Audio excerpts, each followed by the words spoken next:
जिंदगी जब हर तरफ से दरवाजे बंद कर देती है तो इंसान आखिरी दरवाजा मौत का खटखटाता है।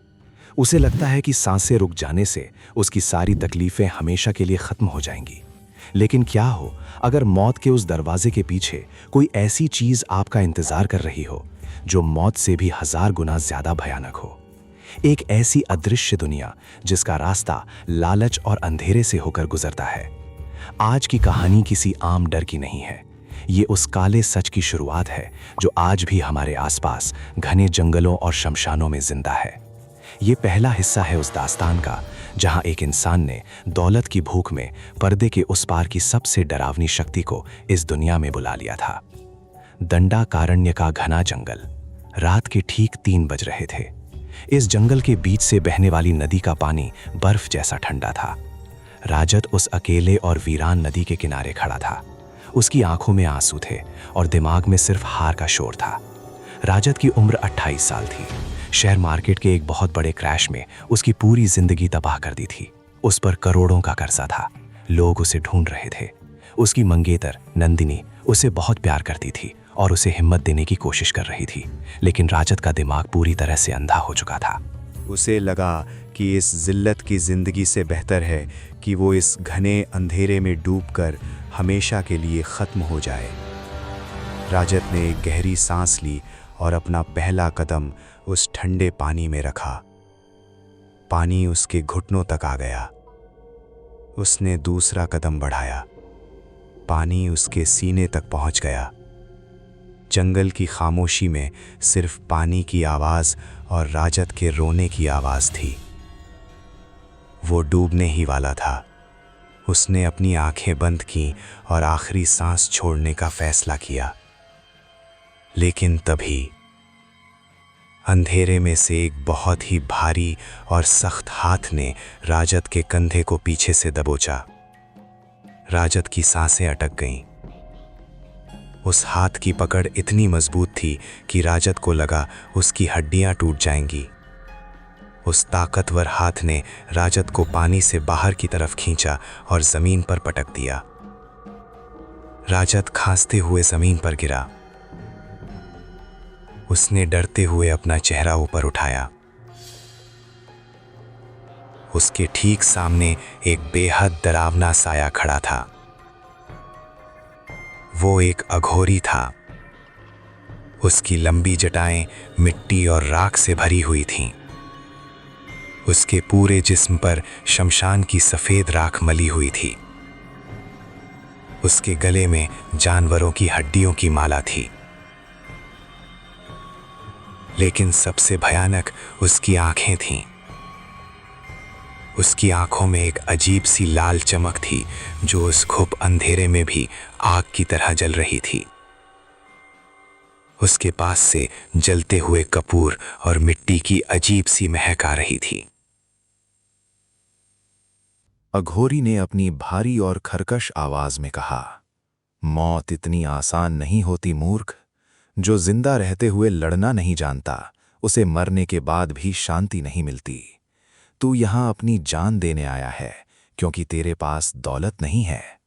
राजत डर के मारे कांप रहा था। उसने पूछा, तुम कौन हो और तुम्हें कैसे पता कि मैं यहां क्यों आया हूं? मुझे मरने दो। मेरे पास अब जीने का कोई रास्ता नहीं बचा है। अघोरी जोर से हंसा। उसकी हंसी उस सुनसान जंगल में बहुत डरावनी लग रही थी। उसने कहा, मेरा नाम कपालिक है। मैं उन आत्माओं और शक्तियों से बात करता हूं जिन्हें तुम्हारे जैसे आम इंसान देखकर ही पागल हो जाएं। तेरे अंधेरे ने मुझे यहां बुलाया है। तू दौलत चाहता है, दुनिया की हर शान और शौकत चाहता है। तो सुन, मैं तुझे एक ऐसा रास्ता दिखा सकता हूं जहां पैसा तेरे कदमों में होगा, लोग तेरे सामने झुकेंगे। राजत के दिल में मौत का डर अचानक लालच में बदलने लगा। उसने कपालिक की लाल आंखों में देखकर पूछा, कैसा रास्ता? मुझे क्या करना होगा? कपालिक ने अपने झोले से भोजपत्र की एक बहुत पुरानी और जली हुई किताब निकाली। उस किताब पर काली स्याही से कुछ अजीब से चिन्ह बने हुए थे। कपालिक ने वो किताब राजत के सामने फेंक दी और कहा, यक्षिणी साधना। तुम इंसान सोचते हो कि दुनिया में सिर्फ तुम हो, लेकिन इस पर्दे के ठीक पीछे यक्षिणियों का लोक है। वो सदियों से वहाँ कैद हैं। अगर कोई उन्हें इस दुनिया में बुला ले तो वो अपने साधक को कुबेर का खजाना दे सकती हैं। मैं तुझे कामाक्षी यक्षिणी को बुलाने का मंत्र दूंगा। राजत हैरान था। उसने पूछा, अगर ये इतना ही आसान है तो तुमने खुद ये दौलत क्यों नहीं मांग ली? कापालिक की आंखों में एक अजीब सा खौफ और गुस्सा तैर गया। उसने कहा, क्योंकि मैं सन्यासी हूँ। अगर मैंने उसे बुलाया तो वो मेरा ध्यान भंग कर देगी। उसे इस दुनिया में आने के लिए एक ऐसे इंसान की रूह चाहिए जिसके दिल में लालच हो। तेरी रूह में भूख है राजत, लेकिन याद रखना, ये साधना आग के दरिया में तैरने जैसी है। 11 दिन तक तुझे इस जंगल के आखिरी हिस्से में सदियों पुराने बरगद के पेड़ के नीचे अकेले बैठना होगा। तो कुछ खा नहीं सकता, कुछ पी नहीं सकता। तुझे एक घेरा बनाना होगा और बिना रुके मंत्र का जाप करना होगा। कापालिक ने राजत के बहुत करीब आकर एक दबी हुई आवाज में चेतावनी दी। इस 11 दिन में उस अदृश्य दुनिया की भयानक शक्तियां तेरा ध्यान तोड़ने आएंगी। वो तुझे डराएंगी, तेरा दिमाग तेरे साथ खेलेगा। लेकिन चाहे आसमान फट जाए या जमीन धंस जाए, तू उस घेरे से 1 इंच भी बाहर नहीं निकलेगा। अगर तू घेरे से बाहर आया तो वो अदृश्य साए तुझे जिंदा नोच लेंगे और तेरी रूह हमेशा के लिए इस जंगल में भटकती रह जाएगी। क्या तुझे मंजूर है? रजत के दिमाग में अपना कर्जा और लोगों की गालियां घूम रही थीं। लालच इंसान को सबसे बड़ा अंधा बना देता है। उसने कपालिक की किताब उठा ली और अपने हाँ में सिर हिला दिया। अगली सुबह से रजत का वो भयानक सफर शुरू हुआ जिसका अंजाम उसे नहीं पता था। कपालिक ने जंगल के सबसे वीरान और अंधेरे हिस्से में, जहां दिन में भी सूरज की रोशनी नहीं पहुंचती थी, वहां एक बहुत विशाल बरगद के पेड़ के नीचे रजत को लाकर छोड़ दिया। कपालिक ने शमशान की राख और लाल सिंदूर से जमीन पर एक बड़ा सा घेरा बनाया। रजत उस घेरे के ठीक बीच में बैठ गया। कपालिक ने वहां आखिरी बार उसे देखा और घने अंधेरे में गायब हो गया। साधना का पहला और दूसरा दिन आम था। रजत को सिर्फ भूख और प्यास का एहसास हो रहा था। जंगल की आवाजें उसे परेशान कर रही थीं। वो लगातार भोजपत्र से उस अजीब से मंत्र का जाप कर रहा था। लेकिन चौथे दिन से माहौल बदलना शुरू हुआ। चौथे दिन की रात को जंगल की हवा अचानक ठहर गई।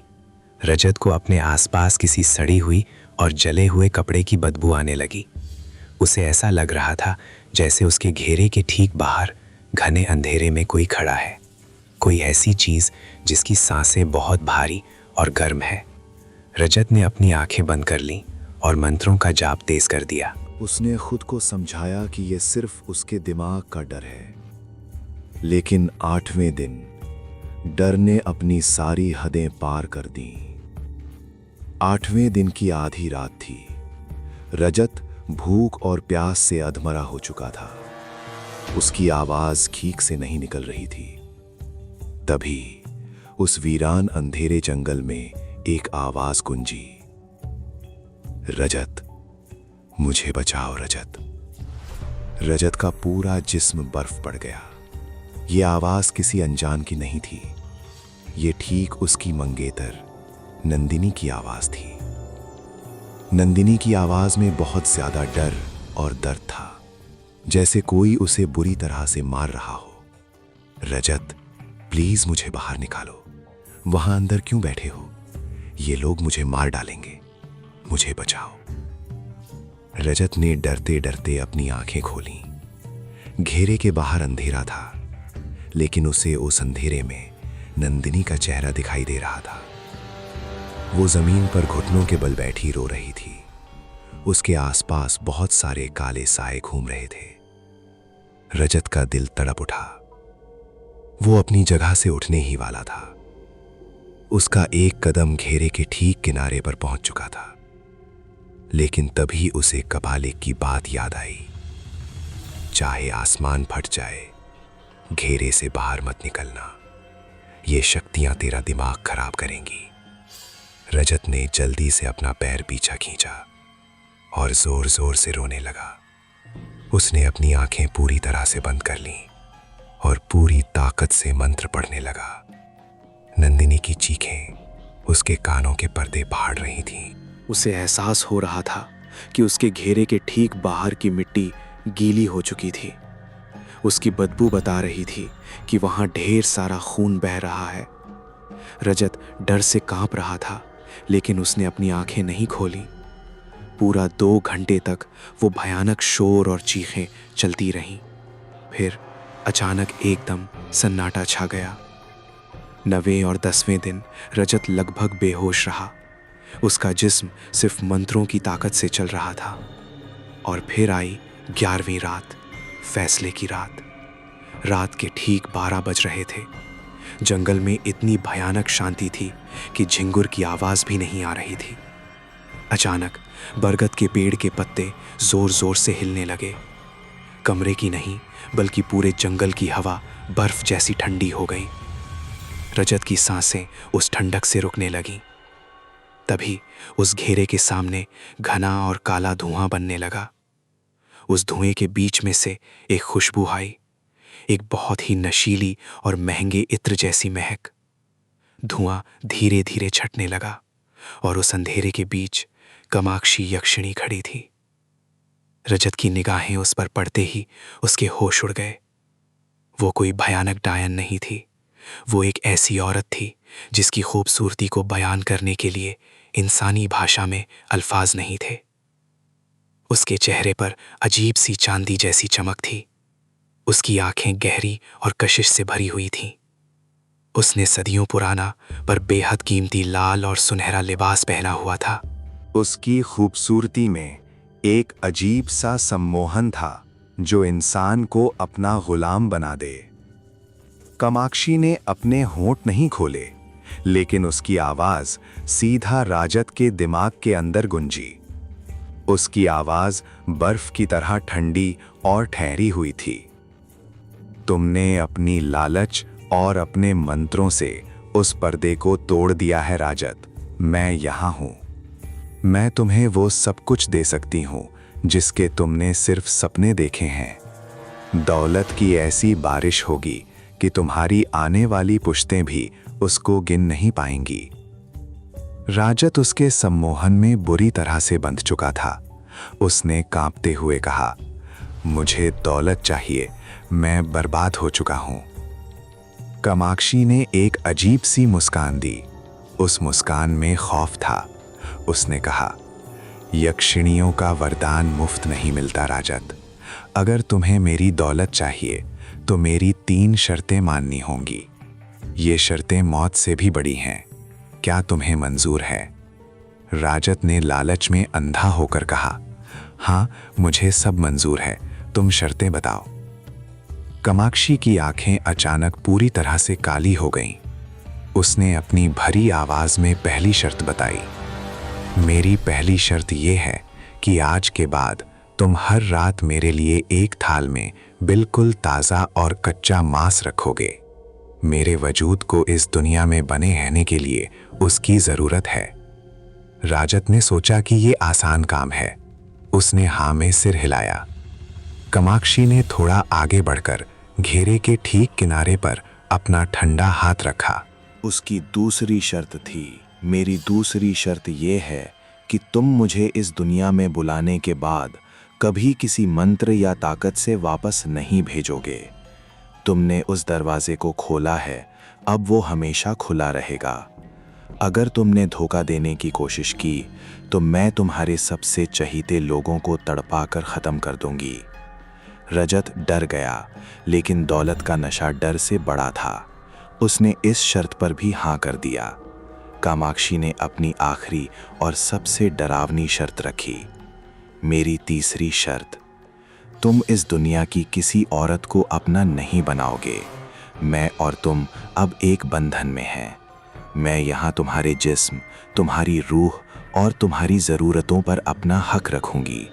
तुम मुझे एक पत्नी का दर्जा दोगे और रात के अंधेरे में मैं और तुम हमेशा एक साथ रहेंगे।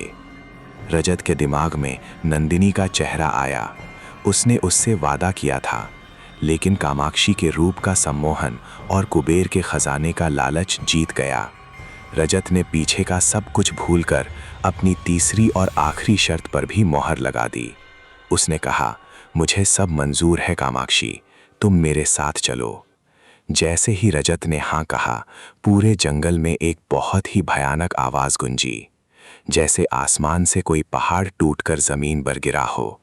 कामाक्षी का साया धीरे धीरे हवा में घुला और रजत के जिस्म के अंदर समा गया। रजत बेहोश होकर वही घेरे के अंदर गिर पड़ा। दरवाजा टूट चुका था। एक सदियों पुरानी काली शक्ति इस इंसानी दुनिया में पूरी तरह दाखिल हो चुकी थी। ठीक उसी वक्त उस जंगल से हजारों किलोमीटर दूर हिमालय की बर्फीली चोटियों में एक गुफा थी। वहां एक बेहद शांत और सिद्ध सन्यासी बाबा रुद्रनाथ अपने ध्यान में बैठे थे। उनके सामने मिट्टी का एक कीमती जलपात्र रखा हुआ था, जिसमें गंगा का पानी था। अचानक उस खामोश गुफा में वो जलपात्र बिना किसी सहारे के बीचों बीच से छटक कर दो हिस्सों में टूट गया। उसका सारा पवित्र पानी जमीन पर बह गया। बाबा रुद्रनाथ की आंखें अचानक खुल गईं। उनके चेहरे पर एक अजीब सा खौफ और चिंता थी। उन्होंने ध्यान में जो देखा, उसने उनकी सालों की तपस्या की शांति को भंग कर दिया था। उन्होंने आसमान की तरफ देखकर बहुत भारी आवाज में कहा, किसी ने अपनी दौलत की प्यास में मौत के उस पर्दे को फाड़ दिया है। एक ऐसी अतृप्त शक्ति इस दुनिया में आ चुकी है जिसका आना इस सृष्टि के लिए विनाश का शुरुआती रूप है। मूर्ख इंसान नहीं जानता कि उसने क्या लाकर खड़ा कर दिया है। बाबा रुद्रनाथ ने अपना त्रिशूल उठाया और गुफा से बाहर निकलने का फैसला किया। पर्दे के उस पार का दरवाजा खुल चुका था। राजत को अब वो मिलने वाला था जिसका उसने लालच किया था, लेकिन उस लालच की कीमत इतनी भयानक होने वाली थी जिसका अंदाजा किसी को नहीं था। यक्षिनी की भूख अभी सिर्फ शुरू हुई थी और असली अंधेरा तो अब रजत की जिंदगी में दाखिल होने वाला था। ये थी रजत के भयानक सफ़र की शुरुआत।